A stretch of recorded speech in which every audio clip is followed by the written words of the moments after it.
Ethan Blackhorse was known across 3 counties as the Apache rancher who hated Christmas, and he didn't bother hiding it. Not with the cold, not with the lights, not with the forced cheer that seemed to mock the silence he carried inside his chest. Because Christmas for Ethan wasn't a season of joy, but a reminder of everything he'd buried beneath. Years of hard land, harder work, and the ghosts of a wife and child he'd lost in a winter accident long ago. A night when snow swallowed the road and prayers froze before reaching the sky. And since then, he'd run his ranch like a fortress, distant, efficient, wealthy, respected, and utterly alone. Until the morning he hired Maria Alvarez, a quiet woman with tired eyes and 2 sons clinging to her coat. Because his usual housekeeper quit without notice, and the agency sent Maria as a temporary replacement. And Ethan almost turned her away the moment he saw the boys. But something in the way she stood, straight-backed, yet humble, protective yet unassuming, made him pause. And he told himself it was only until Christmas passed, only until the house was clean again. Only business, nothing more. Maria didn't ask questions, didn't comment on the bare halls or the absence of decorations. She worked silently, cooking meals that filled the house with unfamiliar warmth, repairing what was broken without complaint, and keeping her sons, Lucas and Mateo, polite and invisible as shadows. But children can't remain invisible forever, not when snow falls and laughter is instinct. And one afternoon Ethan heard something he hadn't heard in years, a child laughing in his barn, sharp, free, alive, and he stormed out ready to shout, ready to enforce rules he'd built like walls, only to find the boys helping an injured foal, their small hands steady, their voices gentle. And for a moment Ethan froze, because it wasn't the scene that shook him. It was the memory of his own son's hands, once doing the same thing. And he turned away before the ache could show. But something shifted that day, quietly, like ice cracking under pressure. Days passed, snow thickened, and Christmas crept closer despite Ethan's resistance. And Maria's presence softened the ranch in ways he hadn't expected. She fixed his late wife's old piano without knowing its history, humming softly as she cleaned. And when Ethan accidentally heard her praying one night in the kitchen, not for money, not for favors, but for peace and safety, something in his chest tightened. Because no one had prayed for this house in years. The boys began leaving small things behind.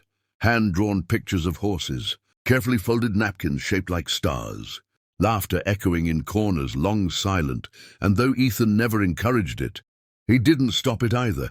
And when a blizzard struck days before Christmas, trapping them all on the ranch, cutting power and roads, forcing closeness he'd avoided for years, fear rose like an old enemy. But Maria didn't panic. She lit candles, told stories, wrapped the boys in blankets. And when Ethan's asthma flared from the cold, she sat beside him all night, counting his breaths, grounding him when memories threatened to drown him. And in that quiet darkness, with snow howling outside like the past demanding entry, Ethan told her the truth about why he hated Christmas, about the crash, the unanswered prayers, the empty crib, the silence that followed.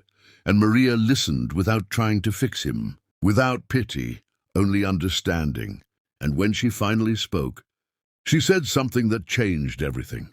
That love doesn't disappear. When someone dies, it waits. Sometimes in pain, sometimes in strangers, sometimes in second chances we're too afraid to accept. And on Christmas Eve morning, Ethan woke to a sight he hadn't seen in over a decade. A small tree standing in the living room, modest, handmade decorations crafted by the boys. No lights, no excess, just meaning. And his first instinct was anger, then grief, then something dangerously close to hope. And when he tried to tell Maria to take it down, his voice broke instead, and she simply said, "It doesn't have to hurt forever."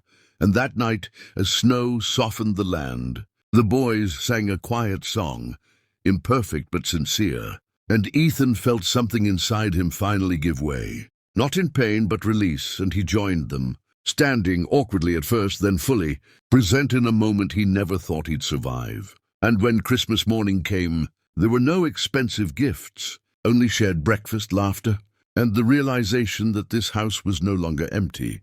And when Maria told him she'd been offered another job after the holidays, something twisted inside him, because the thought of silence returning was unbearable.